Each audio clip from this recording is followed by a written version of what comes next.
Moving over to emotional, we have a rehab psychologist that all she works is in the field of people with disabilities and the psychology of that. She's worked strictly in the MS field for 20 years.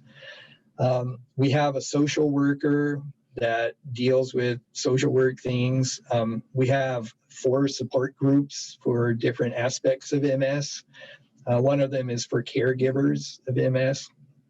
And then we put on a lot of workshops, relaxation, pain management, fatigue. And then finally, we have community wellness of trying to keep people integrated in their communities, and the social worker can help with that. We also have, I believe, the only vocational rehab counselor in the world that all she does is MS vocation. And about 2/3 of what she does is workplace accommodations to keep people in their employment. And about 1/3 is people that are going to have to go out on disability and trying to help with that process. If you apply for a Social Security disability, it's a lengthy process. And 1 year into it, about 15% of people are successful on their first try at getting Social Security disability. But Shaheen, who is our vocational rehab person, has a 95% success rate the first shot at it. I mentioned psychology for community wellness. We also try to put on social activities like a summer barbecue or holiday parties. Those are on hold because of COVID nowadays. We have a book club, a movie club, an adult craft group, and a creative writing group. Those have all gone online. And again, people enjoy those activities, but it becomes its own de facto support group. The last program I want to mention is our occupational therapist is half-time. And the other half of him, we had to come up with a name for what he does. So we came up with a title of Adventure Guide. And that part of his job is essentially to organize field trips for people with MS and try to get them back into the fun parts of life that unfortunately fall by the wayside when a chronic disease like this hits. So there's a mission that we have for the Adventure Guide, and I wrote that down. It's keeping all people with MS engaged in joyful life experiences through fun and challenging events.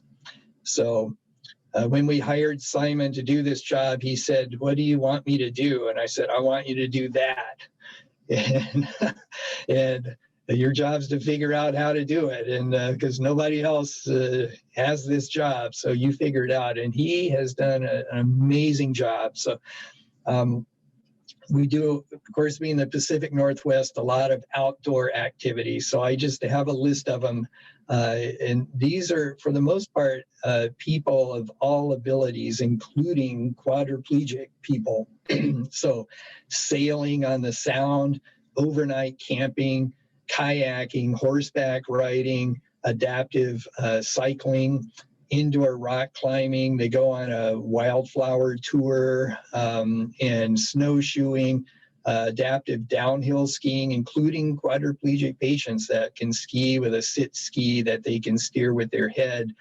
They've gone scuba diving, archery. They've done indoor skydiving. And in fact, they did that on Wednesday this week, 2 days ago. And then right before COVID, the summer before, he actually took them actual skydiving to some brave souls, rafting, took them on a scenic flight.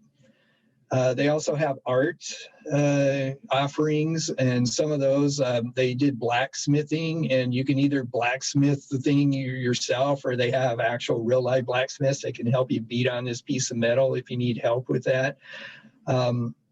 Tours of local art museums, make your own jewelry, make your own fused glass programs.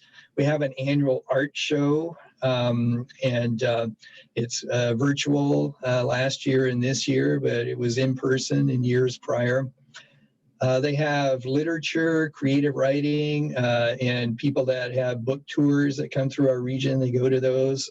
Music and theater, they go to a lot of concerts, Broadway shows. They somehow scored 54 tickets to Cirque du Soleil, comedy club, ballet. We, in addition to our music therapy programs, have a MS Center band, and these are retired professional musicians, but you can come and they will give you free lessons on guitar or keyboard or drums or several instruments. They go to sporting events, the Sounders, it's our soccer team, or the Mariners for baseball. Their food tours, they've done a nutritionist walkthrough and tour of a market here in Seattle. They went to a marijuana grow operation to see how this is done. They went to a distillery for a tasting, and then there was a lot of competition among our staff about who could go to chaperone the tour of the Theo chocolate factory, which was very popular. Anyway, a lot of these we've had to pivot because of COVID, and this year we have done virtual headset reality. So we bought a bunch of virtual headsets and developed our own content. So you can walk through the art show from last year in a virtual art gallery, and then they have giant crayons that you can pick up virtually and desecrate other people's art, or you can do your own art in the art gallery if you want. You can go rafting virtually or walks in the park, and then we've taken our patients that do activities, and we have a GoPro camera 360 degree. And, they've done things like, walking on the beach to trail running, so you can run up there in the dark and see the sunrise from a local peak, or rock climbing or hiking, things like that.